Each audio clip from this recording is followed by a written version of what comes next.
पहली बात तो आप ये चीज़ समझिए, ये बात सही है कि आलू भारत की मूल फसल नहीं है। भारत में आलू और टमाटर दोनों बहुत बाद में आए। जैसा आपने कहा है बाहर से आया है, बिल्कुल सही। और आलू शब्द का निषेध हमारे शास्त्रों में कहीं नहीं है, लेकिन आलू जिस प्रजाति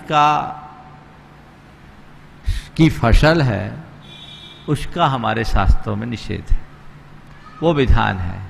क्या लिखा है? जमीकंद, जो अनंत कायिक है।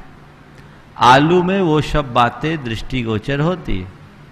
तो जमीकंद का निषेध किया, आलू भी कंद है, भले बाद में आया लेकिन है तो जमीकंद ना।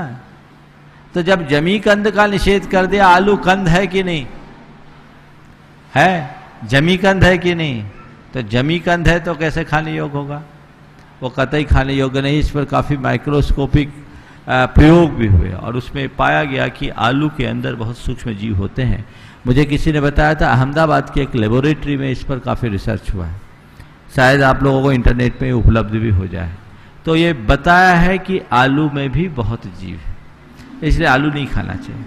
जहाँ तक आपने ज्ञान सागर जी महाराज के विषय में कहा कि ज्ञान सागर जी महाराज ने ये लिखा है कि आलू खाने में कोई दोष नहीं, तो शायद ये आपने सुनी सुनाई बात की। ज्ञान सागर जी महाराज ने कहीं ऐसा नहीं लिखा कि आलू खाने में कोई दोष नहीं है। वे आलू के त्याग के समर्थक थे और वो कहते थे कि आलू नहीं। हाँ, हमारे एक दो विद्वान जो अपने ज़माने के शीर्षस्थ विद्वान थे, वो आलू खाने के लिए तर्क दिया करते थे और उनकी दृष्टि में आलू अभक्ष नहीं था, पर समाज ने उनकी बात को स्वीकार नहीं किया और सिरे से खारिज कर दिया, इसलिए उनकी बात वहीं चली गई। इसलिए इस तरह की बातों में मत उलझिए, जो त्याज्य है उसे त्यागिए।